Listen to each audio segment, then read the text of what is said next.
যখন বলছিলাম যে রাজনীতি থেকে এবার বিদায় নেওয়ার সময় এসছে, 60 বছর পর বয়স হওয়ার পরে বিদায় নিব, এখন ঠিক উল্টা মনে হচ্ছে।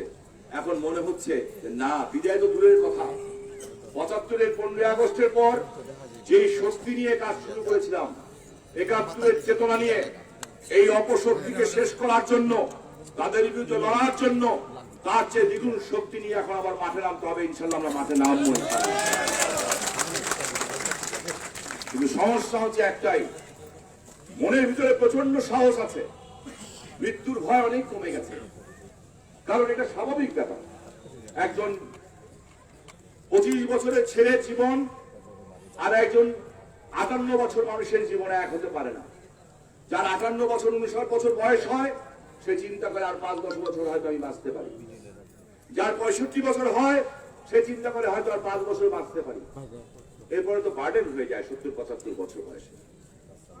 তাই মৃত্যুর ভয়টা এখন নাই, কিন্তু সাহসটা বেড়েছে, কিন্তু শরীরের শক্তি কমেছে। তাই যারা আজকে শক্তিশালী ইয়াং জেনারেশন, আমি আপনাদের উদ্দেশ্যে দুই একটা কথা বলতে চাই। বাংলাদেশে ক্ষমতার পরিবর্তন হবে, এটা স্বাভাবিক ব্যাপার, এটা তো অস্বাভাবিক না। ক্ষমতা তো চিরস্থায়ী না। আজকে আওয়ামী লীগ আছে, কালকে হয়তো অন্য কেউ ক্ষমতা আসতেও পারে। জনগণ যদি না চায়, আওয়ামী ক্ষমতা থাকবে না। কিন্তু এখন যেই খেলা শুরু হয়েছে, এই খেলা যদি শুধুমাত্র ক্ষমতার রাষ্ট্রের পরিবর্তন হতো, যে রাষ্ট্রীয় সরকারের পরিবর্তন, তাহলে আমি আপনাদের এখানে ডেকে কষ্ট দিতাম না। ঘটনা যেটা হচ্ছে, আমাদের যে ভৌগোলিক অবস্থা, এই ভৌগোলিক অবস্থার কারণে, যেই জায়গাটাতে আমরা বসবাস করি, আন্তর্জাতিক রাজনীতির কারণে এমন একটা খেলা শুরু হয়েছে, এবং যেই খেলাতে মির্জাফরের সংখ্যা অনেক বেশি। যারা এই খেলাতে, অনেকে বলে আলেম সমাজ, আলেম সমাজের শতকরা 10% ওদের সাথে নাই। অরিজিনাল আলেমরা সব বুঝতেছে যে এইটা খেলা, রাজনৈতিক খেলা। 50 বছর পরে হঠাৎ করে ভাস্কর্যের কথা মনে পড়ছে কেন? বাকি গত 50 বছর কি করছেন? সারা পৃথিবীতে ভাস্কর্য আছে, হঠাৎ করে এখন কেন বললেন? দুদিন আগে যারা জান দিয়া ফেলেছেন মোহাম্মদ, আমিও তাকে শ্রদ্ধা করি, মন থেকে শ্রদ্ধা করি, আল্লামা শফি সাহেব একজন সত্যিকারী বুজুর্গ ব্যক্তি ছিলেন। ওনারা আলেমগিরি যারা করতেছেন, এই আল্লামা শফি সাহেবের যেভাবে অপমান করছেন, যে অপমানের কারণে ওনার পরিবার থেকে বলা হয়েছে যে উনি স্বাভাবিক মৃত্যু হয় নাই, ওনার অস্বাভাবিক মৃত্যু হয়েছে। তো যাদেরকে দায়ী করা হয়েছে, তাদেরকে আমি আলেম বলবো না জালেম বলবো, এটা একটা প্রশ্ন থাকতেই পারে। তাই তারা ভাবতেছে তারা অনেক শক্তিশালী, তারা কিন্তু মেন খেলোয়াড় না। খেলোয়াড় তারা মেন না, তাদেরকে সামনে রাখা হবে। যারা মেন খেলোয়াড়, তারা কিন্তু সুন্দর স্যুট টুট টাই করে চলে, ভিতরেও আছে বাইরেও আছে। নারায়ণগঞ্জে তাদের খুব আনাগোনা, প্রায় আসে নারায়ণগঞ্জে, কোথায় জানি যায়, হয়তো আমার বাসায় যায় কিংবা আমার কারো কাছের লোকের বাসায় যায়, যে আলোচনা করে বসে, নতুন নতুন মির্জাফর সৃষ্টি করার চেষ্টা করে। তাই এই জায়গাটাকে তারা একটা দিক দিয়ে শক্তিশালী করে, আর অপর দিকে তারা এই জায়গাটাকে একটা অবস্ট্রাকশন মনে করে। কারণ ঢাকা নারায়ণগঞ্জ হাইওয়ে রোডটাই সিদ্ধিরগঞ্জের পাশে। যেই খেলা হচ্ছে, সেই খেলাটা হচ্ছে এমন একটা খেলা, আজকে বাংলাদেশ থেকে আমাদের নেত্রী জাতির পিতার কন্যা কোন জায়গায় নিয়ে গেছেন, একবার শুধু চিন্তা করেন। নারায়ণগঞ্জের দিকে আসি, আমারও তার দাবি দেওয়া নাই, আল্লাহর রহমতে আমারও দাবি দেওয়া আপনার শেষ পর্যায়ে। শুধু একটা দাবি বাকি আছে, এটা হলে আমি মনে করি আমার আর কিছু চাওয়ারও নেই সরকারের কাছে। আজকে লিং রোড 450 কোটি টাকা দিয়ে লিং রোড হচ্ছে, গতকাল টেন্ডার হয়ে গেছে। আদমজি রোডের পিছন দিকে 100 কত কোটি টাকার টেন্ডার হয়ে গেছে। ঢাকা নারায়ণগঞ্জ পুরান রোড, এটা প্রায় 1000 কোটি টাকার টেন্ডার হচ্ছে। নারায়ণগঞ্জ থেকে মুন্সিগঞ্জ পর্যন্ত ফ্লাইওভার হচ্ছে। আমার নেত্রীর কাছে আমি আবদার করেছিলাম যে আপা দুটো জিনিস আমাকে দেন। বলছে কি চাস? আমি বলছিলাম একটা বিশ্ববিদ্যালয়, একটা মেডিকেল কলেজ। বললো বিশ্ববিদ্যালয়টা বঙ্গবন্ধু নামে দেন, লিখিতভাবে দিলাম। আর মেডিকেল কলেজটা আরেকজন বোন আছে আমাদের, জাতির পিতার আরেকটা কন্যা, যে এখন পর্যন্ত আমার মনে হয় চিৎকার দিয়ে কাঁদতে পারে নাই, এখন পর্যন্ত জোরে চিৎকার দিতে পারে নাই, হিমালয় পর্বতের মতো কষ্ট নিয়ে বুকের মধ্যে চেপে বসে আছেন শেখ রেহানা, বঙ্গবন্ধুর আরেকটা কন্যা, যার দুনিয়া এখন একটাই, সেটা হচ্ছে শেখ হাসিনা, যার কষ্ট দুঃখ সবকিছু হয়তো বড় বোনের বুকের মধ্যে, তার মা তার বাবা সবকিছু তার বড় বোন শেখ হাসিনা। এই দুইটি বোন মিলে বাবার স্বপ্ন পূরণ করছেন, একজন সামনে থেকে আর একজন পিছনে থেকে বোনকে সাহায্য দিচ্ছেন। কি অপূর্ব দুই মহিলা! আমি অবাক হয়ে যাই, এত প্রতিঘাতের পরে, এত ধাক্কার পরে, এত অমানবিকতার পরে, এক রাতে বাপ মা ভাই সবাইকে মেনে ফেলার পরেও আমি হলে পাগল হয়ে যেতাম। আমার বাবা মার স্বাভাবিক মৃত্যু হয়েছে, বড় ভাইয়ের স্বাভাবিক মৃত্যু হয়েছে, এটি তো মানতে পারি না। প্রতিদিন একটা না একটা সময় বুকের মধ্যে কামড় দেওয়া ধরে, আম্মার কথা মনে পড়লে, আব্বার কথা মনে পড়লে, ভাইয়ার কথা মনে পড়লে। সবাই তাই, আমাদের সবাই তাই। কিন্তু এই দুটো মানুষকে দেখেন তো একবার, সবকিছু হারিয়েও বাংলাদেশের মানুষের ভাগ্যের পরিবর্তন করার জন্য অক্লান্ত পরিশ্রম করে যাচ্ছেন একজন। বঙ্গবন্ধু হত্যার বিচার হলো, স্বাধীনতা বীরদের বিচার হলো। বাংলাদেশ আজকে সারা বিশ্বে, আমরা আমাদের দেশে বলে না, সারা বিশ্বের পত্রপত্রিকা বলে বাংলাদেশ আজকে এনার্জি টাইগার। আজকে আমরা পদ্মা সেতু করি, আজকে সেই জায়গাটাতে দাঁড়িয়ে জিডিপি আমাদের 8%, যদি করোনা কোভিড না হতো আমাদের জিডিপি আজকে 10% উপরে চলে যেত আল্লাহর রহমতে। এই কোভিডের মধ্যেও, এই করোনার মধ্যেও এটাকে মোকাবেলা করে সারা বিশ্বে আমরা প্রশংসিত হচ্ছেন আল্লাহর হুকুমে। কেন? একটাই স্বপ্ন, বাবার স্বপ্ন পূরণ করবো। কি স্বপ্ন বাবার? বাবাও ছিল, মুজিবুর ভাই ছিলেন। আমরা বলেছিলাম আমাদের স্বপ্ন পূরণ হয়ে গেছে, বলে আমারটা তো পূরণ হয় নাই। যে কোনো একটা বিষয় নিয়ে মা সন্তানের মতো তর্ক বিতর্ক করছিলাম। আমি বলছি আমার স্বপ্ন পূরণ হয়ে গেছে।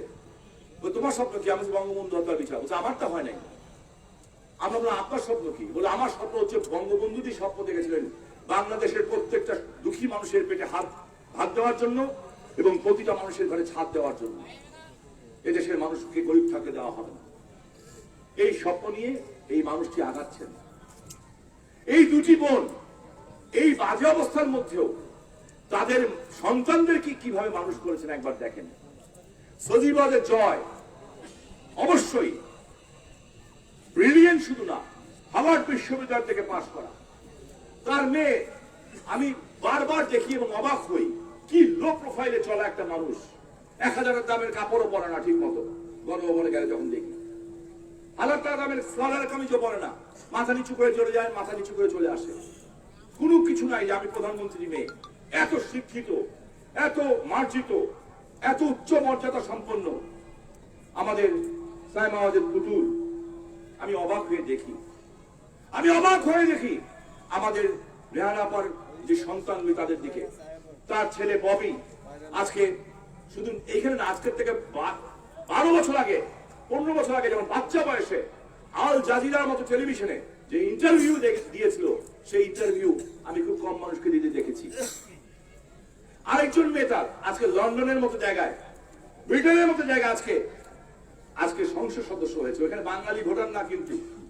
অর্থাৎ এই দুঃসময়ের মধ্যেও তারা তাদের সন্তানদেরকে মানুষ করতে পেরেছেন।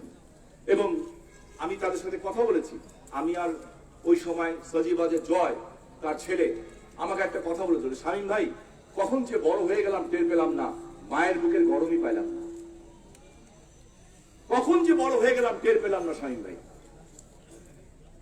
সেই অবস্থাতে যারা এত মৃত্যুর পরে এত মানসিক চাপ নিয়ে নিজের সন্তানদেরকে মানুষের মতো মানুষ করতে পারেন, রত্নগর্ভ হতে পারেন, তাদের পক্ষেই সম্ভব কিন্তু একটা দেশকে গড়ে তোলা। আমি মনে করি সেই কারণে ওরা কারা, যারা রাষ্ট্রীয় ক্ষমতা কোনদিন ভোটে আসতে পারবে না, তারা এখন বাংলাদেশের ভৌগোলিক অবস্থা নিয়ে খেলা শুরু করেছে। আজকে সাহস দেখায় কি ভাস্কর্য বলে ভেঙে ছুঁড়ে ফেলে দিবে। আমার কাছে লজ্জা লাগে, নিজের কাছে নিজের ঘৃণা লাগে। আওয়ামী লীগ করি, সরকারি দল করি, দেখলাম কথা কেউ বলা শুরু করে নাই। টেলিভিশনে দেখলাম আমার সাংবাদিকরা বললো, ভাই কেউ তো বলতেছে না, কিছু বলবেন? আমি কই তো বললাম এমপি শিপটা ছেড়ে দিই আমরা, সংসদ সদস্য পদটা ছেড়েই তাহলে তার দলের কিছু রইলাম না, এমপিও থাকবো না, আওয়ামী লীগের সদস্য থাকবো না। আয় বঙ্গবন্ধুর ভাস্কর্যে হাত দে, সাধারণ মানুষ হিসেবে একটু লড়াই করি, দেখি কতটুকু মায়ের বুকে দুধ খাইছো তোমরা। আমাদেরকে আপনারা ইসলাম বুঝান, আমরা কোরআন পড়ি না, 22 বছর ধরে তাহাজ্জুদ ছাড়ি নাই, ডেলি 70-80 রাকাত নফল নামাজ বেশি পড়ি আল্লাহর রহমতে, 2 বেলা কোরআন শরীফ পড়ি। ধর্ম সবার, ধর্মের জবাব আল্লাহর কাছে দিব, আর কারোর কাছে না। কেউ কাছে লাইসেন্স দিতে হইব আমার যে আমি মুসলমান না, আমি মুসলমান না? তাহলে তো নবীজি এই কথা বলতেন না বিদায় হজের ভাষণে যে ধর্ম নিয়ে বাড়াবাড়ি করুন। আপনারা লাইসেন্স দিতে চান, আশা করি আল্লাহ আপনাদের হেদায়েত করবেন।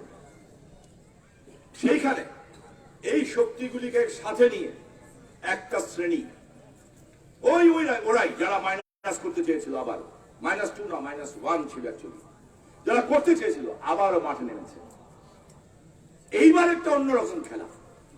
এইবারের খেলাটা হচ্ছে সরকারের পরিবর্তন না, শেখ হাসিনার পরিবর্তন না, আওয়ামী লীগের পরিবর্তন না। বিশ্বাস করেন যে আমি কি খুলে বলতে পারতাম আপনাদের কাছে, যে খেলাটা হচ্ছে সেই খেলাটা হচ্ছে বাংলাদেশটাকে একটা ব্যর্থ অকার্যকর রাষ্ট্র বানিয়ে দেওয়ার খেলা। কমপ্লিটলি অকার্যকর রাষ্ট্র, যেখানে কোনো আওয়ামী লীগ বিএনপি থাকবে না, আমরা কেউই ভালো থাকবো না। আমাদের ভবিষ্যৎ বংশধররা একটা নতুন তালেবানি কিংবা আফগানিস্তান কিংবা সিরিয়ার মতো একটা দেশে বসবাস করবে। কয়েকদিন আগে দেশের বাইরে গেছিলাম, দুবাইতে যে দেখলাম একটা সময় উন্নত রাষ্ট্র সিরিয়া, বড় উন্নত রাষ্ট্র ছিল সিরিয়া, শত শত মহিলা দেখলাম সিরিয়ার। শুনলাম ওই এলাকার মানুষের কাছে, দুবাইয়ের মানুষের কাছে, তারা আজকে ওইখানে অবৈধ কার্যকলাপ চালাচ্ছেন। বললাম কেন? বললো করবে কি, খাবে কি? বড় বড় বংশের মেয়েরা সিরিয়ার, বাড়ি ঘর নাই, উড়ে গেছে, স্বামী এখানে পড়ে আছে, বাপ মরে গেছে, উদ্ভ্রান্ত উদ্বাস্ত। ওরা আমাদের দেশটাকে এইখানটা নিতে চায়। ওরা আজকে বলছে বঙ্গবন্ধুর ভাস্কর্য মানি না, কালকে বলবে নারীরা ঘর থেকে বেরোতে পারবে না, পরশু বলবে 21শে ফেব্রুয়ারিতে ফুল দেওয়া যাবে না, তারপর দিন বলবে 16ই ডিসেম্বর 30 লাখ শহীদদেরকে ওইখানে যে শ্রদ্ধা করা যাবে না, তারপরে বলবে 1 বৈশাখ করা যাবে না। একটা পর একটা আস্তে আস্তে বের করবে। ওদের দিয়ে কেউ বলাচ্ছে, বাইরের থেকে টাকা আসছে, কিন্তু অধিকাংশ আলেম সমাজ তাদের সাথে নাই। সামনে এটা প্রমাণ হবে। কিন্তু যারা খেলার খেলছে, টার্গেট একজন, শুধু একটা মানুষ টার্গেট, আর সেই টার্গেটের নাম হচ্ছে শেখ হাসিনা। এখন আপনাদের ঠিক করতে হবে, আমরা কি আপোষ করব তাদের সাথে? আমরা কি সব প্রশ্নে আপোষ করতে পারি? আমারে মানেন, আপোষ করব। মুজিবুর ভাইরে পারেন, আপোষ করব। বাবুল ভাইরে পারেন, আপোষ করব। ঠিক আছে, মাফ করে দিব। কিন্তু দেশের স্বাধীনতা, দেশের ভূখণ্ড আর জাতির পিতা বঙ্গবন্ধু শেখ মুজিবুর রহমান, এই প্রশ্নে কোনো আপোষ হবে না, কোনো আপোষ হবে না। আমরা কাজ করতেছি ভোট পাওয়ার জন্য না, এটা আমাদের দায়িত্ব। আমরা নেত্রীর কাছে বলেছি বিশ্ববিদ্যালয় চাই, আলহামদুলিল্লাহ রাব্বিল আলামিন বঙ্গবন্ধু বিজ্ঞান ও প্রযুক্তি বিশ্ববিদ্যালয় দিয়েছেন। এখন শুধু যেটা বলছিলাম, আরেকটা দরখাস্ত দিয়েছি যে আমাদের বোন, আমাদের আরেক প্রিয় বোন শেখ রেহানা আপার নামে একটা মেডিকেল কলেজ আপা নারায়ণগঞ্জে করেন। আমার উত্তর দিলেন আমার প্রধানমন্ত্রী, যাও তোমার ছোট আপারে রাজি করাও, দেখি পারো কিনা। কোভিডের কারণে দেখা করতে পারি না, করোনার কারণে। উনিও বিদেশ থেকে এসছেন, কিন্তু দেখা হচ্ছে না। আমি জানি ওনাকে রাজি করানো কঠিন হবে না, কারণ উনি বঙ্গবন্ধুর মেয়ে। ধানমন্ডিতে বঙ্গবন্ধু পরিবারকে সম্পত্তি দেওয়া হয়েছিল। ধানমন্ডিতে যে সম্পত্তি দেওয়া হয়েছিল, সেই সম্পত্তি রাষ্ট্র দিয়েছিল। যখন 32 নম্বর ওনারা দান করে দেন, সেই সম্পত্তির মূল্য 1-150 কোটি টাকা। শেখ রেহানা এবং শেখ হাসিনা এই সম্পত্তি গ্রহণ করেন নাই, ফেরত দিয়ে দিয়েছেন, ফেরত দিয়ে দিয়েছেন।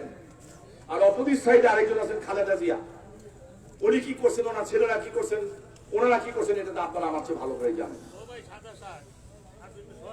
তাই এই কথাগুলি যেটা বললাম, নারায়ণগঞ্জে ডিএনডি প্রজেক্ট হচ্ছে, বিশ্ববিদ্যালয় হবে, রাস্তাঘাট হচ্ছে, লিং রোড হচ্ছে, ফ্লাইওভার হবে, ব্রিজ হবে, রাস্তাঘাট হবে, ইনশাল্লাহ ডবল ট্রেন লাইন আসতেছে, সবগুলো জিনিসই হবে ইনশাল্লাহ। একটা জিনিসও তো আমরা বঞ্চিত হই নাই। এই করোনার কারণে ভাবছিলাম হয়তো ডিএনডি প্রজেক্টের টাকা পাবো না, লিং রোডের টাকা পাবো না, আদমজুরি রাস্তার টাকা পাবো না, যেহেতু অনেক বাজেট কাট করা হয়েছে, 4% জিডিপি চলে গেছে, কিন্তু নারায়ণগঞ্জের একটা প্রজেক্টও আমার নেত্রী শেখ হাসিনা বাদ দেন নাই। আল্লাহর কাছে আমি কৃতজ্ঞতা প্রকাশ করি এবং তার জন্য দোয়া করি। এবং আমার পার্টির সাধারণ সম্পাদক জনাব মোবাইদুল কাদের প্রত্যেকটা প্রজেক্টে, আমাদের রোড সেফটি করা প্রজেক্ট, সবকটা প্রজেক্ট পাস করার জন্য উনি নিজে ব্যবস্থা করেছেন, আমি তার জন্য দোয়া করি। আমরা এই কাজগুলি করছি কেন? একটাই কারণে, মানুষ যাতে ভালো থাকে, আমরা আল্লাহকে খুশি করতে চাই। এখন আমি আপনাদের কথা বলতে চাই। আমার এখানে থানা আওয়ামী লীগের নেতৃবৃন্দ আছেন, আমি দয়া করে আপনাদের কাছে ভিক্ষা চাই। আওয়ামী লীগের কর্মীরা, ছাত্রলীগ, যুবলীগ, স্বেচ্ছাসেবক লীগ, কৃষক লীগ এবং যারা কিন্তু দল করেন না স্বাধীনতার পক্ষে, মুক্তিযোদ্ধারা, হাত জোর করে অনুরোধ করছি, অন্তত পক্ষে আগামী 3 মাস নিজেদের মধ্যে কোনো আভ্যন্তরীণ কোন্দল করতে দিবেন না। নিজেদের মধ্যে কোন রকম ভুল বুঝাবুঝি করার সুযোগ দিয়েন না। আপনাদের ভুল বুঝাবুঝির সুযোগ সন্ধানীরা কিন্তু সময় মতো আপনাদের পিছন দিক দিয়ে ছুরি মেরে দিবে,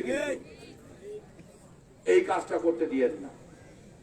আপনাদের ভিতরেই এসে বাইরের লোক ঢুকে যাবে, কেউ বলবে মজিবুর ভাই, কেউ বলবে ইয়াসিন ভাই, ঢুকবে আইসা ঠিক সুযোগ মতো, সময় মতো। এরা হলে এজেন্সি হিসাবে কাজ করে। আওয়ামী লীগের ওই সমস্ত নতুন ভাতের দরকার নাই, যা পুরান ভাত আছে আমার যথেষ্ট আছে।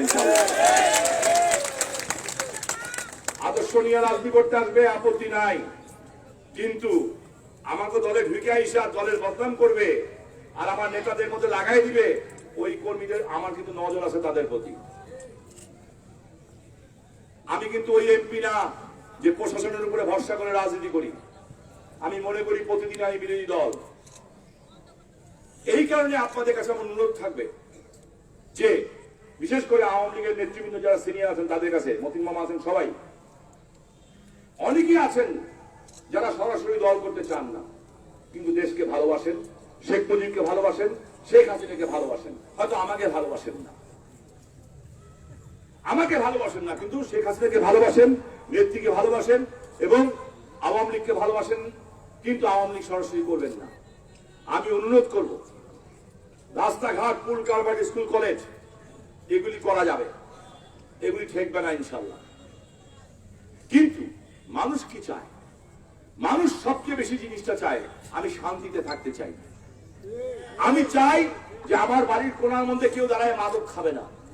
আমি চাই যে বেটা মাদক বেচে সে মিছিলের সামনে থাকতে পারবে না।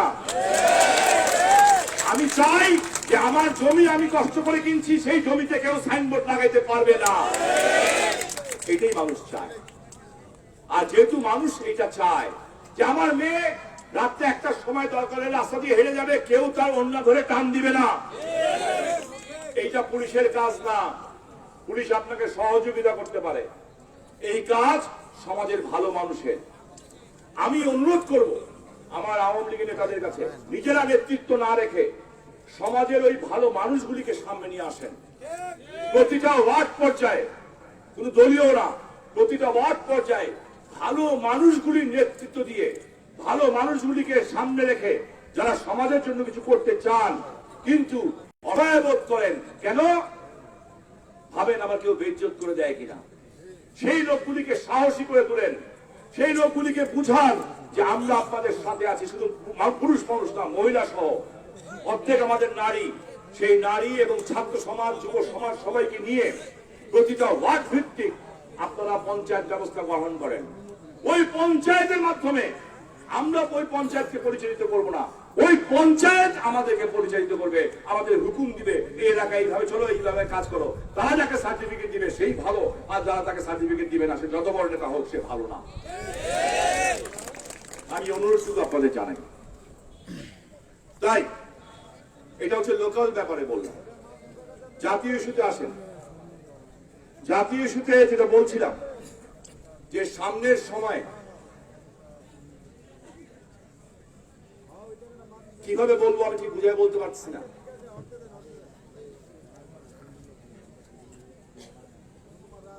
মনে করেন চারিদিকে বালুর টালু ছিটায় রাখছে, ম্যাচের কাঠি জ্বালাইতে চেষ্টা করতেছে,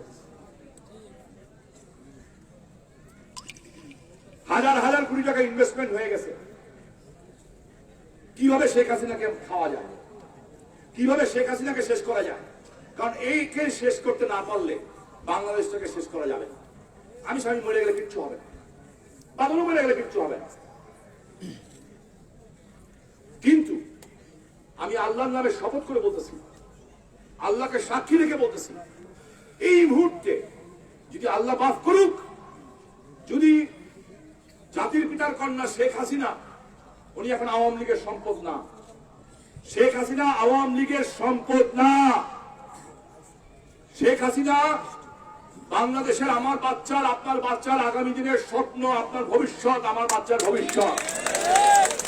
বঙ্গবন্ধু যেমন ছিলেন দেশের স্বাধীনতার স্বপ্ন, মুক্তির স্বপ্ন, আমাদের হত্যা করেছিল। আমাদের যৌবন, আমাদের কৈশোর এভাবে কাটার কথা না। জীবনের অর্ধেক সময় তো কাটালাম মসজিদের ভিতরে লুকায় থাকা, বস্তির ভিতরে শুয়ে থাকা। কখন ছোট থেকে বড় হয়ে গেলাম টের পাইলাম না। স্লোগান দিতে দিতে জীবন শেষ। লড়াই লড়াই লড়াই চাই, লড়াই করে বাঁচতে চাই। আর জানালা দিতে দিতে জীবন শেষ।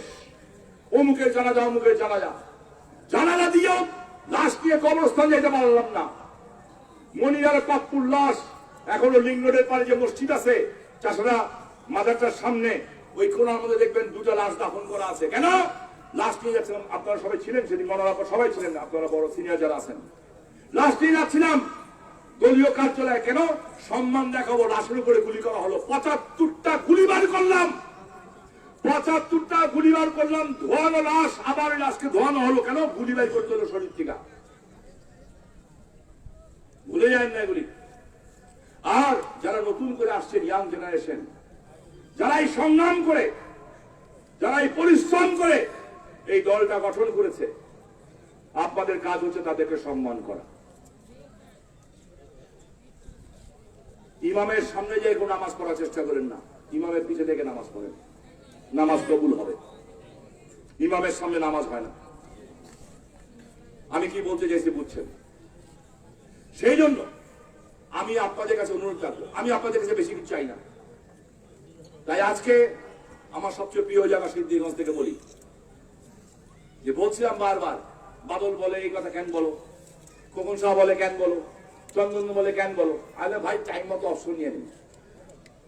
দলের কেন্দ্রীয় নেতা বলে কেন বলো, আরে ম্যারাথন হিসাবে বিদায় নিন। আজকে বলতেছি তাদেরকে, যারা নেত্রীর বিরুদ্ধে আবার ছবল তোলার চেষ্টা করতেছেন, বিদায় নেব না, আপনাদের বিদায় দেবো ইনশাল্লাহ। বিদায় নেব না, বিদায় দেব।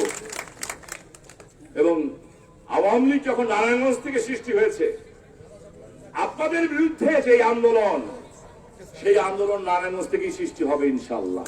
আমরা আমাদের পূর্বপুরুষদের ঐতিহ্য বজায় রাখবো। খান সাহেব, ওসমান আলী, এম শামসুজ্জোহা সহ যারা আছেন তাদের ঐতিহ্য বজায় রাখবো ইনশাল্লাহ।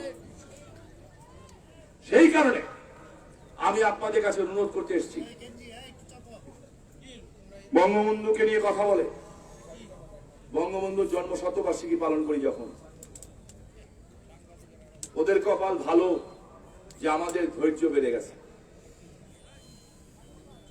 20 বছর আগে আমরা হইলে, 25 বছর আগে আমরা হইলে হয়তো বা যারা কইছে তারা এতক্ষণে বুঝতো যে আমরা কি জিনিস। আমরা একটা জিনিস বিশ্বাস করি, আল্লাহর উপরে বিশ্বাস করি, আর নিচে জনগণের সাহসে বিশ্বাস করি। জনগণের উপরে, জনগণের ক্ষমতার উপরে কোন ক্ষমতা নাই গণতন্ত্রে। অবশ্যই আমরা পুলিশ প্রশাসনকে সাহায্য করব, পুলিশের সাহায্য আমরা নেব না। আমরা প্রশাসনকে সাহায্য করব, কিন্তু প্রশাসনের সাহায্যে আমরা চলবো না, তোমাকে নারায়ণগঞ্জে না। এই কথাটা মাথায় রাখবেন, কারণ যদি একবার নির্ভরশীল হন, যখন দেখবেন আপনি রাষ্ট্রীয় ক্ষমতা নাই, নিজেকে অনেক ভয় লাগবে তখন। তাই সবসময় মনে রাখবেন যে আপনার ক্ষমতার সবচেয়ে বড় শক্তি হচ্ছে উপরে আল্লাহ, যে ধর্মে ডাকেন, আর নিচে হচ্ছে জনগণ। জনগণ যদি সাথে থাকে, কোন শক্তি আপনাকে দমন করতে পারবে না। তার প্রমাণ জাতির জনক বঙ্গবন্ধু শেখ মুজিবুর রহমান। তাই যদি আপনার অনুমতি দেন, একদিনের নোটিশে এই মিটিং, অনেকে হয়তো রাগ করবে যে আমি ঠিক মতো খবর পেলাম না কেন, অনেকে রাগ করতে পারে। আমরা এই মিটিংটা দেখেছি, আমি যা বলতে চাই তার 100 ভাগের 1 ভাগ কথাও বলতে পারলাম না, কারণ এখনো বলার সময় হয়নি। আমরা যখন বলবো, আমরা একটু আওয়াজ করেই বলবো, আর সেই আওয়াজ নারায়ণগঞ্জের শহর থেকেই আমরা তুলব। আমরা বোঝাতে চাই ওই সমস্ত শক্তিকে যে বাড়াবাড়ি করবেন না। এমনও তো হতে পারে যে জাতির পিতার কন্যা ধৈর্যশীল, উনি যে কিভাবে এত ধৈর্য রাখে আল্লাহ একমাত্র মালুম। উনি বিষ খায়, বিষ হজম করে, উনি নীলকণ্ঠী। আমরাও শিখতে চাই ওনার কাছে, আমরাও ধৈর্যশীল হইতে চাই, কিন্তু আমরা তো ওনাদের মধ্যে ধৈর্যশীল হইতে নাও পারি। যারা বঙ্গবন্ধুকে নিয়ে কথা বলে, যারা দেশের স্বাধীনতা সার্বভৌমত্ব নষ্ট করতে চায়, নেত্রী হয়তো বলতেও পারেন যে ভাই, দেশের জনগণ আপনারা শান্ত থাকেন। এমনও তো হতে পারে যে জাতির পিতার কন্যা বলছেন শান্ত থাকেন, জনগণ বলছেন না আপনি শান্ত থাকেন, আমরা শান্ত থাকবো না। এবং আমরা সেইভাবেই আগাতে চাই। তাই 10ই জানুয়ারি বাংলাদেশ স্বাধীন হয়েছিল কবে? 16ই ডিসেম্বর 1971 সালে। কিন্তু স্বাধীনতা পূর্ণতা লাভ করেছিল কবে? 1972 সনের 10ই জানুয়ারি, যেদিন জাতির পিতার পায়ের স্পর্শ এই পবিত্র মাটি যখন বঙ্গবন্ধুকে পেল, তখনই কিন্তু প্রকৃতভাবে বাংলাদেশ স্বাধীন হল। তাই এই আগামী 10ই জানুয়ারি বঙ্গবন্ধুর প্রত্যাবর্তন দিবস। 75-এর পর থেকে অনেক সরকার ক্ষমতায় এসছে, বঙ্গবন্ধুকে নিয়ে এরকম ধৃষ্টতাপূর্ণ কথা বলার সাহস কেউ দেখায় নাই। কেউ দেখাইছে? কেউ দেখায় নাই। এই জায়গাটা আঘাত করে, যারা আঘাত করছে তারা ইচ্ছে করেই করছে খোঁচা মারার জন্য। অ্যাসিড টেস্ট করতে চায়, রিয়াকশন দেখতে চায় যে শেখ হাসিনা পর্যন্ত হাত দিলে কি হতে পারে, দেখতে চায় তারা। 42 জন 45 জনের টিম হয়, বিদেশি এমবেসিতে মিটিং হয়, এদের মধ্যে কেউ কেউ নারায়ণগঞ্জে আসে, গোপনে মিটিংও করে। জানি সবকিছুই। টাকা ডিস্ট্রিবিউশন হয়, কোন লয়ারের চেম্বার থেকে হয় সেটাও জানি। আমি বেশি জানি দেখেই কানাডার থেকে ওই এক ইতর আছে, কোন এক্স মেজর, নাম কইলাম না, নাম করলে পপুলার হয়ে যাবে। ওর নামটা আমি কই, ও চায়, কিন্তু আমি নাম কমু না। হ্যাঁ, আমি ওর নাম কমু না। আমি টেলিভিশন, ওর নাম আমার মুখস্থ আছে, আমি টেলিভিশনে বলছি দিলদার। ওই দিলদারের কথা মনে হয়েছে, দিলদার নাম চালাই দিছি। কইলে ওর নাম কইলে ওটা আমি আমার সার্চ করে দেখবে। ও বলে আমার নাকি 6 জন স্পেশাল সিকিউরিটি দেওয়া হয়েছে গভর্নমেন্ট থেকে। আমার একটা সিকিউরিটিও নাই, সরকারি সিকিউরিটি আমার কেউই নাই। ও বলে আমি নাকি 6000 লোক নিয়ে আসছি ভারত থেকে। কেন? আমি নাকি ভারতের লোকজনকে বাংলাদেশে নিয়ে আসা, বাংলাদেশের পাসপোর্ট করে দিয়ে অস্ত্র দিয়ে ট্রেনিং দিচ্ছি। ও বলে এগুলি। এত মানুষ থাকতে আমার কথা বলে কেন? নিশ্চয়ই কোনো কারণ আছে, কারণ ওরা কি করতে চায় আমিও জানি। তাই ওদের উদ্দেশ্যে বলতে চাই, তোর বাপেরা, তোর বাপরা 1971 সনে 16ই ডিসেম্বরে রেসকোর্স ময়দানে যেভাবে নাকে খড় দিছিল, তোরা এখন যাদের নিয়ে খেলতেছিস তারাও একইভাবে নাকে খড় দিবে ইনশাল্লাহ মুক্তিযোদ্ধাদের সামনে। কারণ তখন যারা যুদ্ধ করছিল হয়তো অনেকে নাই, কারণ তাদের সন্তানরা কিন্তু আমরা আসি এখন পর্যন্ত ইনশাল্লাহ। আর সেই দিন বেশি দূরে নয় যেদিন জবাব দেওয়া হবে। যাই হোক, আমি আপনাদের কাছে ভিক্ষা চাই, জননেত্রী শেখ হাসিনার জন্য দোয়া করবেন, প্রধানমন্ত্রীর জন্য দোয়া করবেন। এই কারণে করবেন না যে উনি আওয়ামী লীগের নেত্রী, এই কারণে করবেন যে উনি আমাদের দেশের ভবিষ্যৎ। আল্লাহ যাতে তাকে সেই তৌফিক দান করে। আমি বারবার বলছি, আমি কসম খেয়ে বলছি, দলমত নির্বিশেষে আওয়ামী লীগের অনেক ভুল থাকতে পারে, আমরা অনেক ভুল করতেছি, এটা সত্য। অনেকের অহমিকা হয়ে গেছে, ভাব উঠে গেছে শরীরে, অনেকেরই হইতে পারে। ভাবে চলেন না, মানুষের কাছে নত হয়ে চলেন, যাতে বিপদে পড়লে মানুষ পাশে আসে সবসময়, এই জিনিসটা খেয়াল রাখেন।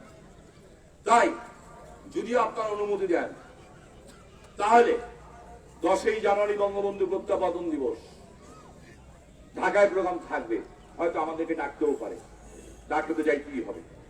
আমরা যেখান থেকে আওয়ামী লীগ সৃষ্টি হয়েছে, যেই আওয়ামী লীগের কথা, যেই নারায়ণগঞ্জের কথা বঙ্গবন্ধু তার নিজের হাতে লেখে অসমাপ্ত জীবনীতে একবার না বারবার বারবার বারবার লিখেছেন, নারায়ণগঞ্জকে সম্মানিত করেছেন।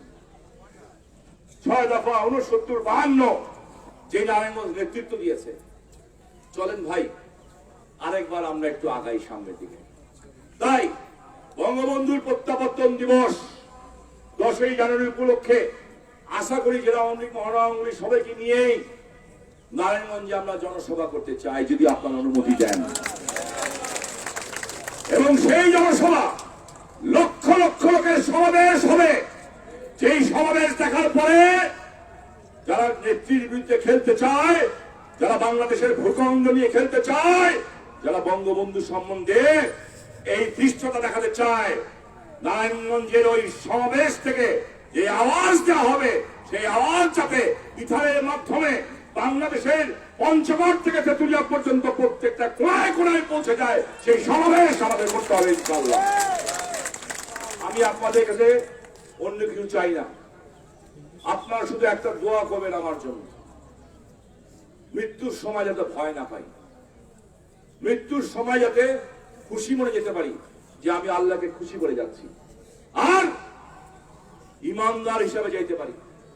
সেই ইমানদার শুধু আল্লাহর ইমানদার না, সেই ইমানদার আজকে আমি স্বামী ওসমানী এমপি হয়েছি জনগণের জন্য, জনগণ মানাইছে উপরে আল্লাহর হুকুম হয়েছে।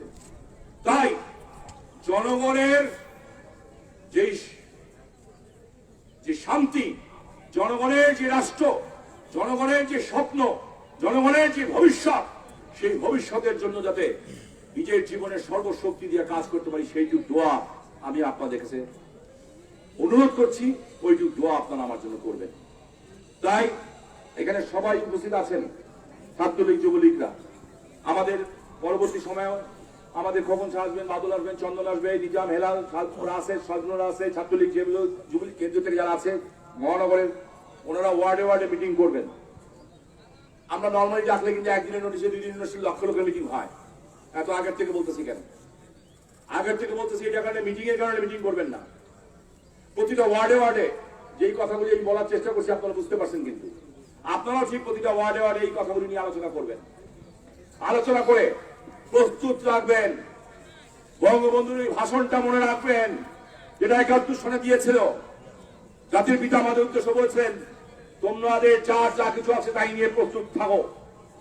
ওই এখন আবার প্রস্তুত থাকার সময় এসছে, কারণ ওরা বাংলাদেশের মানচিত্র বদলাতে চায়, ওরা বাংলাদেশের ভবিষ্যৎ নষ্ট করতে চায়, ওরা ব্যর্থ রাষ্ট্রে পরিণত করতে চায়। যারা পরাজিত হয়েছিল 71, এখনো পরাজয় মানতে চায় না। তাই ওই শক্তির বিরুদ্ধে একটা শেষ লড়াই বোধহয় আমাদের আছে। এই লড়াইয়ের জন্য আমি অনুরোধ করবো সিদ্ধিগঞ্জের ভাইরা, অতীতের যে কোনো সময়ের চেয়ে ব্যাপকভাবে ঠিক সময় মতো আমরা 2টোর সময় টাইম দিব, 2:30টার মধ্যে আমরা জনসমাবেশ শুরু করবো 9 তারিখ ইনশাল্লাহ, যদি আল্লাহ বাঁচায় রাখে এই পর্যন্ত। আর যদি এর মধ্যে আমার মৃত্যু হয়, আমি যদি না থাকি, যদি আবারও বোম ব্লাস্ট হয়, কিংবা কেউ যদি গুলি করে মারে, কিংবা স্বাভাবিক মৃত্যু হয়, আপনাদের কাছে অনুরোধ থাকবে সেদিনে জনসভা যাতে হয় আপনারা বন্ধ করবেন না। এইটুকু অনুরোধ আমি আপনাদের কাছে করতে চাই। আমি আগুনের উপর দিয়ে হাঁটতেছি, আমি জানি, আর আমি এটাও জানি এত বড় বন্ধ আসলে তো মরি নাই। তো মৃত্যুর মালিক একমাত্র আল্লাহ, আল্লাহ ছাড়া কাউকে আর ভয় করি না, কাউকে ভরসাও করি না, একমাত্র আল্লাহ রাব্বুল আলামিন। 21 আগস্ট নেত্রীকে মারার চেষ্টা হয়েছে, 21 পর মারার চেষ্টা হয়েছে, আল্লাহ নেত্রীকে বাঁচায় রাখছে, নিশ্চয়ই বাঁচায় রাখছেন দেশের মানুষের জন্য, কিছু করার জন্য। তাই আমরা সবাই তার পাশে দাঁড়ানো উচিত নিঃস্বার্থভাবে। কি পাইলাম, কি দিলাম, কি খাইলাম, এই আশা, এই চিন্তা বাদ দিয়ে দেশকে বাঁচানোর জন্য, নিজের ভবিষ্যৎ বংশধরকে সুন্দরভাবে রাখার জন্য। তো আমি আশা করি এই আসর এবং মাগরিবের ওয়াক্ত এই সময় আমি আমার সিদ্ধিগঞ্জের এই সমস্ত পোরখাওয়া নেতৃবৃন্দ, আমার মা বোনরা, আমার বড় ভাইরা যারা আছেন, আমার ছোট ভাইরা, আল্লাহকে শপথ করে আপনারা বলবেন যে আপনারা কেউ ডাকের অপেক্ষায় না, যার যার যতটুকু অবস্থান আছে সেই অবস্থান নিয়ে ওয়াদা করতে হবে আল্লাহর কাছে। সেদিন আপনারা নারায়ণগঞ্জে সবাই উপস্থিত হবেন কিনা আমি হাত তুলে দেখতে চাই ইনশাআল্লাহ। আল্লাহ আপনি সাক্ষী থাকেন, আপনার বান্দারা সবাই দুই হাত তুলে বলছে ইনশাআল্লাহ। আমি আশা করি মনে করবেন যে আপনি শেখ হাসিনা, আপনি শেখ মুজিবের সন্তান, আপনি শেখ কামাল, আপনি শেখ জামাল, আপনি শেখ রাসেল। না, জায়গাটা আমরা ডিক্লেয়ার দিব পরবর্তী সময়, কারণ ওইটা টেকনিক্যাল কারণে আমরা এখন ডিক্লেয়ার দিব না। তবে প্রোগ্রাম বলা হবে দুপুর 2টায়, আমরা আড়াইটার মধ্যে অনুষ্ঠানটা শুরু করবো ইনশাআল্লাহ। নারায়ণগঞ্জ শহরের যে কোনো একটা জায়গা আমরা ঠিক করবো সিনিয়র নেতৃত্ববৃন্দের সাথে আলোচনা করে। আমি আর কোনো বক্তব্য বাড়াইতে চাই না। আজকে এই ছোট্ট কর্মী সভা ডাকা হয়েছিল। এই কর্মী সভায় অনেকদিন পর দেখা হইলো আপনাদের সাথে কোভিডের কারণে। এর মধ্যে মসজিদে একটা আসছিলাম, মজিবুল্লাহ এলাকাটা মসজিদ ওপেন হয়েছিল। অনেক নেতা কর্মী আমাদের চলে গেছে দুনিয়া থেকে, আল্লাহ তাদের সবাইকে বেহেশত নসিব করুন। বহু বড় বড় জাতীয় নেতা চলে গেছেন, আল্লাহ তাদের বেহেশত নসিব করুন। আল্লাহ আপনাদের সবার উপরে রহমত দেন, নিজেরা একটু সাবধানে চলবেন। আল্লাহ আপনাদের সবাইকে সুস্থতা দান করুন। আল্লাহ আপনারা চেষ্টা করবেন যে স্বাস্থ্যসম্মত ভাবে চলার জন্য। মিটিংয়েও যারা যাবে তারাও যাতে অন্তপক্ষে মাস্কটা পরে যায় সেইভাবে সবাইকে ইনস্ট্রাকশন দিবেন, কারণ এটা আল্লাহর নির্দেশ আছে, রাসূল পাক সাল্লাল্লাহু আলাইহি ওয়াসাল্লামের নির্দেশ আছে যে আপনাকে তো আপনার প্রোটেকশন দিতে হবে। এই প্রোটেকশনটা আপনারা সবাই নেবেন, এইটুকু অনুরোধ আমি করি। আল্লাহ আপনাদের সবাইকে ভালো রাখুক, রহমত দেখ, বরকত দেখ, হেফাজত করুন। আশা করি যে এই সাহস আপনারা দিলেন আজকে, যে অল্প সময়ের মধ্যে এই 12-13 ঘন্টা 14 ঘন্টা নোটিশে যেভাবে আমাদের কর্মী সভা আজকে একটা মোটামুটি সমাবেশে পরিণত হয়েছে, এবং আপনাদের চোখের মধ্যে আমি যেই যারা অরিজিনাল, যাদের CS, RS, SA পর্চা 3টাই আছে, আমি তাদের চোখে বঙ্গবন্ধুকে নিয়ে যেই ব্যঙ্গোক্ত যেই কথা বল ধৃষ্টতা দেখানো হয়েছে, তার পরিপ্রেক্ষিতে আমার সেই নেতা কর্মীদের চোখে আমি যে অগ্নিস্ফোরণ দেখতে পাচ্ছি, আমি বিশ্বাস করেন আমার যতটুকু সাহস ছিল সেই সাহস আজকে আর দ্বিগুণ হয়ে গেছে ইনশাআল্লাহ। আমি আশা করি ইনশাআল্লাহ আমরা নারায়ণগঞ্জ থেকে আমরা ঘন্টা বাজানো শুরু করবো, এই ঘন্টা সব জায়গায় বাজা শুরু হবে ইনশাআল্লাহ। আশা করি চলেন আরেকবার ঘন্টা বাজাই, আরেকবার খেলা খেলি, আরেকবার খেলা হোক ইনশাআল্লাহ। দেখি খেলায় কারা জিতে কারা হারে ইনশাআল্লাহ। সকলকে ধন্যবাদ, থানা আওয়ামী লীগের সভাপতি সাহেবকে ধন্যবাদ, সাধারণ সম্পাদক সকলকে ধন্যবাদ, মহিলা নেতৃবৃন্দ আপনাদের ধন্যবাদ, কাউন্সিলর সাহেবরা ধন্যবাদ।